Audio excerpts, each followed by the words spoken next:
hint ওদের দিবা না ওই জায়গা হিন্ট ওদের দিবা না ওরা আগের বছর হিন্ট না আজ আগের বছর সরস্বতী পূজা করেছিল এবার করবে না তাদের দিও না দাও না টাকা নেবে বলে আমার ওখানে শান্ত করেছে টাকা দিয়ে আগে রস খেলো ওই যে টাকা ইনকাম হয়েছে ঠিক আছে আসলাম হ্যাঁ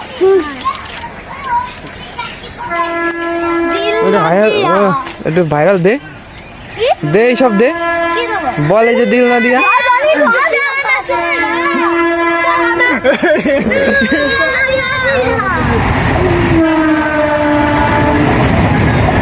वायरल को दिल ना दिया किसका गाना